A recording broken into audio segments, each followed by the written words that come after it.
আসসালামু আলাইকুম। আজকে একটা নতুন অঙ্ক শিখবো। একটি ছাত্রাবাসে টিভি কেনার জন্য চাঁদা তোলা হলো। যদি মোট 17,890 টাকা চাঁদা উঠে থাকে এবং প্রতি ছাত্র কমপক্ষে 350 টাকা চাঁদা দিয়ে থাকে, তাহলে ছাত্রাবাসের ছাত্র সংখ্যা সর্বোচ্চ কত হতে পারে?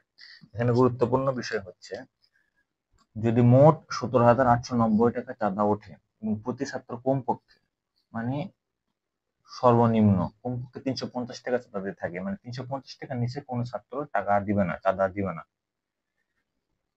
তাহলে ছাত্রাবাসের ছাত্র সংখ্যা সর্বোচ্চ কত হতে পারে? মানে সর্বনিম্ন 350 টাকা দিতে হবে, আর সর্বোচ্চ তাহলে কতজন হতে পারে?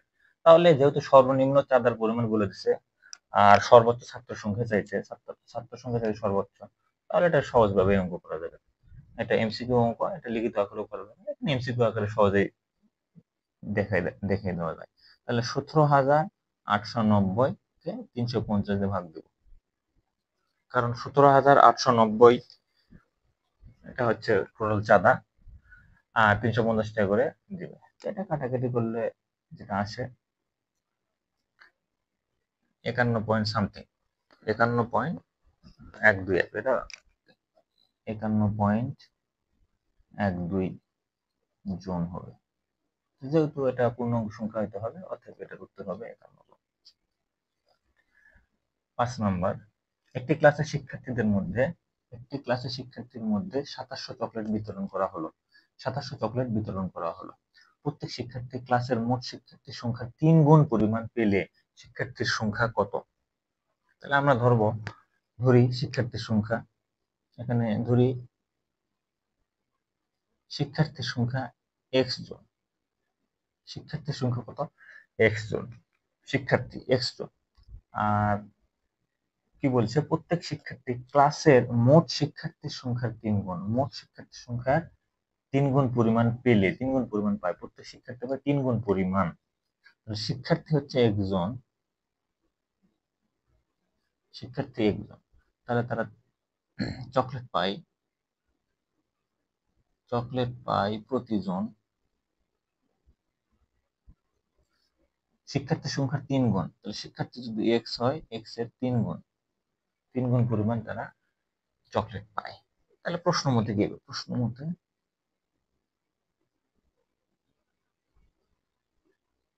3x গুণন x সমান সমান 2700, বা 3x² সমান সমান 2700, বা x² সমান সমান 32700, ভাগ করলে 3 গুণ 27, 900। অর্থাৎ x সমান সমান 900-এর উপর রুট দিলে 30 হয়। তাহলে শিক্ষার্থী সংখ্যা কত? x সমান সমান 30 আসলে শিক্ষার্থী সংখ্যা 30। 6 নম্বর অঙ্ক করবো। একটি ছাত্রাবাসে যতজন ছাত্র থাকে তাদের প্রত্যেকের মাসিক খরচ তাদের মোট সংখ্যার 10 গুণ। ওই ছাত্রাবাসের মোট মাসিক খরচ 6,250 টাকা হলে ওই ছাত্রাবাসে কতজন ছাত্র থাকে?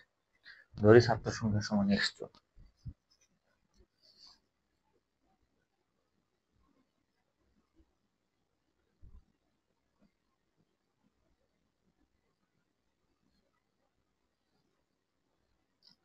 ধরি ছাত্র সংখ্যা সমান x জন, তাদের তাদের প্রত্যেকের মাসিক খরচ তাদের মোট সংখ্যার 10 গুণ। প্রত্যেকের মাসিক খরচ তাদের মোট সংখ্যা 10 গুণ।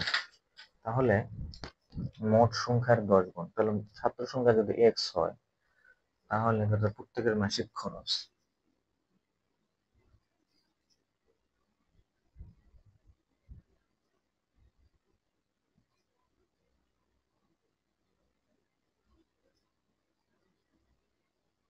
প্রত্যেকের মাসিক খরচ 10x টাকা। এখন প্রশ্ন মতে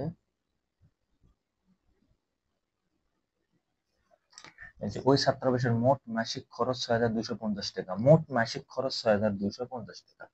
তাহলে ছাত্র সংখ্যা যদি এক্স জন হয় আর প্রতিজন যদি দেয় 10x টাকা করে, তাহলে টোটালে টাকা হয় 6,250 টাকা, বা 10x², 6,250 x², 10 থেকে ভাগ করলে,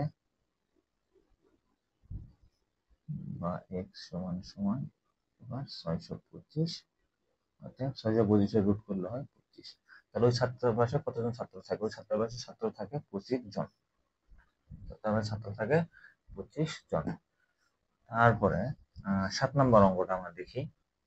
7 নম্বর অঙ্ক বলছে একটি শ্রেণীতে যতজন ছাত্রছাত্রী পড়ে প্রত্যেকে তত পয়সার থেকে আরো 25 পয়সা বেশি করে চাঁদা দেওয়াতে 75 টাকা উঠলো। ওই শ্রেণীর ছাত্রছাত্রীর সংখ্যা কত?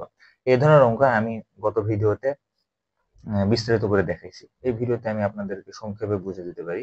এখানে বলছে যে প্রত্যেকে তত পয়সার চেয়ে আরো 25 পয়সা বেশি করে চাঁদা দেওয়াতে 75 টাকা উঠলো। এখন প্রত্যেকে তত পয়সার চেয়ে, তাহলে ধরি আমাদের এই অঙ্কে তত পয়সার চেয়ে আরো বেশি, যত ছাত্রছাত্রী পড়ে এক্স জন, প্রত্যেক তত পয়সার থেকে আরো 25 পয়সা বেশি করে চাঁদা দেয়। ছাত্রছাত্রীর পরে এক্স জন, আর চাঁদা দেয় হচ্ছে এক্স এর সাথে আরো 25 পয়সা যোগ করে, মানে যোগ করে চাঁদা দেয়। তাহলে আমাদের এই সব অঙ্কে দেখতে হবে যে এক্স এর সাথে কত যোগ, 25 যোগ দিলে 25 এর সাথে এক্স এক্স এক্স এর মান কত যোগ দিলে আমাদের 1 টাকা কিংবা 2 টাকা এরকম কিছু একটা টাকা হয়, মানে পূর্ণ টাকা হয়। তাহলে এটা যদি শর্টকাটে করতে চাই, তাহলে 25 এর সাথে 75 যোগ দিলে আমাদের 1 টাকা হয়। তাহলে এই হিসাবে আমাদের অঙ্কের উত্তর হয়ে যায় 75 টাকা। আমাদের সহজেই উত্তরটা বের করতে পারি। এটা যদি বিস্তারিত করতে চাই, তাহলে প্রশ্ন মতে অ্যাকর্ডিং টু কোশ্চেন, এক্স জন ছাত্রছাত্রী, প্রত্যেকে টাকা দেয় এক্স প্লাস 25 করে, হ্যাঁ, আর টোটাল টাকা ওটা 75 টাকা। এখানে 75 টাকা, কিন্তু 25 পয়সা যেহেতু 75 টাকার সাথে 100 গুণ দিতে হবে, 75 গুণ 100, কারণ 100 পয়সায় 1 টাকা। বা এক্স স্কোয়ার প্লাস 25 মাইনাস 7 5 0, বা x square plus 25 25 x x square plus 100 x minus 75 x minus 7500 equal to 0। বা এক্স কমন দিলে, এক্স কমন নিলে এক্স প্লাস 100 মাইনাস 75 কমন নিলে এক্স মাইনাস 100 ইকুয়াল টু 0। অর্থাৎ x plus 100 x minus 75 equal to 0। তো x plus 100 সমান সমান 0, x সমান সমান মাইনাস 100। ছাত্রছাত্রীর সংখ্যা ছাত্রছাত্রীর সংখ্যা কখনো মাইনাস 100 হয় না, এটা গ্রহণযোগ্য নয়। আর এটা x minus 75 equal to 0, x সমান সমান 75, এটা গ্রহণযোগ্য, অর্থাৎ উত্তর 75। আশা করি অঙ্কটা বুঝতে পারছেন।